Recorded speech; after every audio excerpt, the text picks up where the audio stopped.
Next நம்ம பார்க்குறது பார்த்திங்கன்னா பேஜ் நம்பர் 131 ரொம்ப இம்பார்ட்டண்ட் கொஷின் ஹைக்ரோஸ்கோப்பி. இப்போ பார்த்திங்கன்னா ஹைக்ரோஸ்கோப்பி அப்படின்னா என்ன அர்த்தம்னா இஸ் ரெடிலி அப்சார்ப் த மாய்ச்சரை அப்சார்ப் பண்ணிக்கிற சம் ஆஃப் த சப்ஸ்டன்ஸை தான் நம்ம ஹைக்ரோஸ்கோப்பி அப்படின்னு சொல்லுவோம். Hygro means absorbing water. Okay, hygroscopy certain substance when exposed to atmospheric air at ordinary temperature absorb the moisture without changing their physical state. Those substances are called as hygroscopic substance. This properties is called hygroscopy. புரியுதா students? certain substance எடுத்து ஏரில் atmospheric ஏரில் expose பண்ணும்போது ஏரில் இருக்கிற moisture அதை என்ன பண்ணிக்கும்? அப்சர்வ் பண்ணிவிட்டு ஒரு சப்ஸ்டன்ஸ் ஃபார்ம் ஆகும். அப்சர்வ் பண்ணிக்கிட்டு என்ன ஆகும்னா அதனுடைய ஃபிசிக்கல் ஸ்டேஞ்சு அப்சர்வ் பண்ணிக்கிச்சு அப்படிங்கும்போது அதனுடைய ஃபிசிக்கல் ஸ்டேட்டில் எந்த சேஞ்சஸும் வராது. அப்படி இருக்கிற அந்த சப்ஸ்டன்ஸை தான் ஹைக்ரோஸ்கோபிக் சப்ஸ்டன்ஸ்னு சொல்கிறோம். அந்த ப்ராப்பர்ட்டி தான் ஹைக்ரோஸ்கோப்பி அப்படின்னு சொல்கிறோம். ஓகேவா? ஸோ இந்த ஹைக்ரோஸ்கோபிக் அப்படிங்கிறது ஒன்றும் கிடையாதுப்பா. சம் ஆஃப் த சப்ஸ்டன்ஸ் என்னவா இருக்கலாம்? Concentrated sulphuric acid, phosphorus pentoxide, இந்த மாதிரி ஏதாவது ஒரு சப்ஸ்டன்ஸ் இருக்குன்னு வச்சுக்கோங்க. அதை எடுத்து நம்ம அட்மாஸ்பியரில் வைக்கும்போது அது தானாகவே என்ன பண்ணிக்கும்னா அட்மாஸ்பியரிக் ஏரில் இருக்கிற வாட்டர் கண்டென்ட்டை அப்சர்வ் பண்ணிவிட்டு அதனுடைய ஃபிசிக்கல் ப்ராப்பர்ட்டிஸ் மீன்ஸ் அதனுடைய நேச்சர், ஃபிசிக்கல் ப்ராப்பர்ட்டிஸில் எந்த சேஞ்சஸும் பண்ணிக்காது. இப்படி இருக்கிற அந்த சப்ஸ்டன்ஸ் தான் நம்ம ஹைக்ரோஸ்கோப்பின்னு சொல்கிறோம். ஹைக்ரோஸ்கோபிக் சப்ஸ்டன்ஸ்னு சொல்கிறோம். அந்த ப்ராசஸை தான் நம்ம ஹைக்ரோஸ்கோப்பி அப்படின்னு சொல்கிறோம். Hygroscopic substance, those substances are called as hygroscopic substance. This property is known as hygroscopy. புரியுதாப்பா? ஸோ நான் சொல்கிறது புரியுதா? பாருங்கள், கவனிங்க ஸ்டூடெண்ட்ஸ். பாருங்கள், ஹைக்ரோஸ்கோபிக் இப்போ நான் concentrated sulphuric acid, phosphorus pentoxide, quick lime, CaO, silica gel, SiO2, anhydrous calcium chloride இதெல்லாம் நான் என்ன பண்ணுறேன்? அட்மாஸ்பியரிக் ஏரில் வைக்கிறேன். அட்மாஸ்பியரிக் ஏரில் வைக்கும்போது அட் ஆர்டினரி டெம்பரேச்சரில் என்ன பண்ணுன்னா சாதாரணமாக வைக்கும்போதே அதில் இருக்கிற வாட்டர் கண்டென்ட்டை அப்சர்வ் பண்ணிக்கும். Okay, absorb the moisture without changing their physical state. Water absorb பண்ணிவிட்டு அதனுடைய ஃபிசிக்கல் சேஞ்சில் என்ன பண்ணாது? ஃபிசிக்கல் சேஞ்சை ஸ்டேட் பண்ணிக்காது. ஃபிசிக்கல் ஸ்டேட்டை சேஞ்ச் பண்ணிக்காது. கிறிஸ்டலாக இருக்குன்னா கிறிஸ்டலாகவே தான் இருக்கும். ஓகேவா? லிக்விடாக இருக்குன்னா லிக்விடாக தான் இருக்கும். மேக்ஸிமம் இதில் இருக்கிறது எல்லாமே எப்படி இருக்குன்னா கிறிஸ்டலாக தான் இருக்கும். ஓகே, அந்த கிறிஸ்டல் வந்து வாட்டர் அப்சர்வ் பண்ணதுக்கப்புறம் அதனுடைய ஃபிசிக்கல் ஸ்டேட்டில் சேஞ்சு வராது. Those substance are called as hygroscopic substance. This property is known as hygroscopy. Okay, so example of hygroscopic substance பாருங்கள், ரொம்ப இம்பார்ட்டண்ட் 1 மார்க் கொஷின், தரவாக படிச்சுக்கோங்க. Concentrated sulphuric acid H2SO4, phosphorus pentoxide P2O5, quick lime CaO, silica gel SiO2, anhydrous calcium chloride CaCl2. Those are the examples of hygroscopic substance. புரியுதாப்பா? ஹைக்ரோஸ்கோபிக்னா ஒன்றும் கிடையாது. இதை எடுத்து நம்ம அப்படி வெளியில் வைக்கும்போது என்ன பண்ணிக்கும்? வாட்டரை உறிஞ்சிக்கும். ஹைக்ரோஸ்கோபிக்னா is readily absorb the moisture. Okay, அந்த சப்ஸ்டன்ஸ் வாட்டர் அட்மாஸ்பியரில் இருக்கிற வாட்டர் அப்சார்ப் பண்ணிக்கும். ஆனால் அதனுடைய ஃபிசிக்கல் ஸ்டேட்டில் எந்த சேஞ்சஸும் பண்ணிக்காது. ஸோ மேக்ஸிமம் ஹைக்ரோஸ்கோபிக் சப்ஸ்டன்ஸ் எப்படி இருக்குன்னா அமார்பஸ் சாலிட்ஸ் ஆர் அமார்பஸ் லிக்விட்ஸாக இருக்கும். இப்போ வந்தது பார்த்திங்கன்னா அமார்பஸ் கிறிஸ்டலைன் ப்ராப்பர்ட்டிஸ் அதுக்கு இருக்காது. பட் அது சாலிட்ஸாக இருக்கலாம் அல்லது லிக்விடாக இருக்கலாம். So hygroscopic substance are amorphous solids or liquids. புரியுதாப்பா? ஹைக்ரோஸ்கோபி again மறுபடியும் சொல்கிறேன் பாருங்கள். Hygroscopic means some ionic substance, certain substance when exposed to air, atmospheric air at ordinary temperature, those substance absorb the moisture without changing their physical states. Those substance are called as hygroscopic substance. This properties is known as hygroscopy. Okay, most of the hygroscopic substance are in amorphous solids or liquids. Hygroscopic substance எல்லாமே amorphous சாலிடாக இருக்கும், இல்லைனா லிக்விடாக இருக்கும். ஹைக்ரோஸ்கோப்பிங்னா வாட்டரை observe பண்ணிக்கிறது தான். வாட்டரை observe பண்ணுற சப்ஸ்டன்ஸ் தான் ஹைக்ரோஸ்கோப்பின்னு சொல்கிறோம். சரி, ஹைக்ரோஸ்கோபிக் சப்ஸ்டன்ஸ்னு சொல்கிறோம். அந்த ப்ராசஸை ஹைக்ரோஸ்கோப்பின்னு சொல்கிறோம்.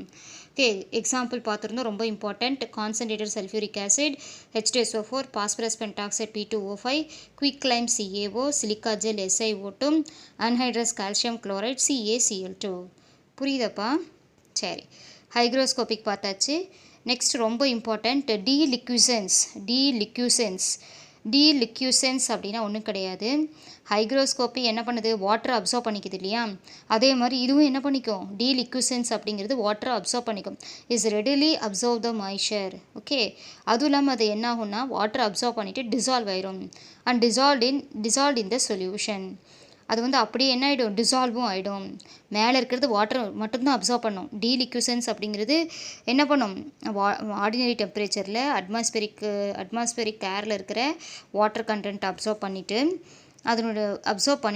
என்ன பண்ணும், அப்சர்வ் பண்ணி அதில் டிசால்வ் ஆகிடும். Observe the water and completely dissolve, ஃபுல்லாக டிசால்வ் ஆகிட்டு உங்களுக்கு என்ன ஃபார்ம் ஆகும்னா டிசால்வ் ஆகிடும். அப்போ அதனுடைய ஃபிசிக்கல் ஸ்டேட்டில் சேஞ்சஸ் வரும். அப்படி இருக்கிற சப்ஸ்டன்ஸ் தான் நம்ம டீலிக்யூசன்ஸ்னு சொல்கிறோம். ஸோ டீலிக்யூசன்ஸ் அப்படின்னா தமிழில் என்ன சொல்லுவாங்கன்னா ஈரம் உறிஞ்சி கரைபவைன்னு சொல்லுவாங்க. மாய்ச்சரை அப்சர்வ் பண்ணிக்கிட்டு அதில் டிசால்வ் ஆகிட்டு அதனுடைய ஃபிசிக்கல் ஸ்டேட்டில் வந்து சேஞ்சஸ் வந்துடும். அப்படி இருக்கிற சப்ஸ்டன்ஸ் தான் டீலிக்யூசன்ஸ்னு சொல்கிறோம். பாருங்கள், calcium chloride, sodium hydroxide, potassium hydroxide, ferric chlorides are act as deliquescents. Certain substance are certain substance when exposed to air at ordinary temperature, those substance absorb enough water. Okay, வாட்டரை absorb பண்ணிக்கிது, தேவையான வாட்டரை என்ன பண்ணிக்குது, absorb பண்ணிவிட்டு and completely dissolved in water, கம்ப்ளீட்லியாக dissolve ஆகிடுது. So change their physical state என்ன பண்ணிடுது, சேஞ்ச் பண்ணிக்கிறது. Those substance are called hygroscopic substance are called deliquescents. இந்த சப்ஸ்டன்ஸை வந்து நம்ம என்னென்னு சொல்கிறோம், டீலிக்யூசன்ஸ்னு சொல்கிறோம். ஓகேவா? Those substances are called deliquescent substance. These properties are called deliquescents. Okay, பாருங்கள் ஸ்டூடெண்ட்ஸ், certain substance என்ன பண்ணுறோம் அப்படின்னா substance என்ன பண்ணுது, water content exposed to atmospheric air, absorb the moisture and completely dissolved to form a completely dissolved and change their physical state. Those substances are called deliquescent substance. This property is known as deliquescence. Okay va? சரி, deliquescent substance என்ன பண்ணுதுன்னா loss their crystalline shape loss பண்ணிடுது. But ஆனால் hygroscopic substance change பண்ணாது. இது வந்து என்ன பண்ணிடுது, பட் ஆனால் loss their crystalline shape change ஆயிடுது. And ultimately dissolved in the absorbed water. அதை அப்சர்வ் பண்ணுற வாட்டர் எல்லாத்தையும் என்ன பண்ணிக்குது, டிசால்வ் ஆகிடுது. ஸோ டிசால்வ் ஆகிட்டு உனக்கு என்ன ஃபார்ம் ஆகுதுன்னா to form a saturated solution. Deliquescent substance loss their crystalline shape and dissolved in water to form a saturated solution. Water observe பண்ணிக்கிட்டு அதில் டிசால்வ் ஆகிட்டு சேச்சுரேட்டட் சொல்யூஷனை ஃபார்ம் பண்ணுது. சரி, இந்த டீலிக்யூசன்ஸ் எப்போ மேக்ஸிமமாக இருக்கும்னா டெம்பரேச்சர் வந்து லோ டெம்பரேச்சராக இருக்கணும். அட்மாஸ்பியர் இஸ் ஹியூமிட்னா ஒன்றும் கிடையாது, மாய்ச்சராக ஈரப்பதம் இருக்கிறதா இருக்கணும். ஸோ டீலிக்யூசன்ஸ் நடக்கணும்னா, அந்த ப்ராசஸ் நடக்கணும்னா சம் சப்ஸ்டன்ஸ் வாட்டர் அப்சர்வ் பண்ணி அதில் டிசால்வ் ஆகி ஃபிசிக்கல் ஸ்டேட்டை சேஞ்ச் பண்ணிக்கணும் அப்படின்னா அங்கே இந்த சேஞ்ச் பண்ணுற அந்த டீலிக்யூசன்ஸ் ப்ராப்பர்ட்டிஸ் நடக்கணும் அப்படின்னா அங்கே எப்போ மேக்ஸிமம் நடக்கும் அப்படின்னா temperature is low but atmosphere is humid. Temperature கம்மியாக இருக்கணும், ஈரப்பதம் உடையதாக இருக்கணும் atmosphere. Okay, example of deliquescent substance calcium chloride, caustic soda. Formula of calcium chloride CaCl2, caustic soda NaOH, caustic potash KOH, ferric chloride FeCl3.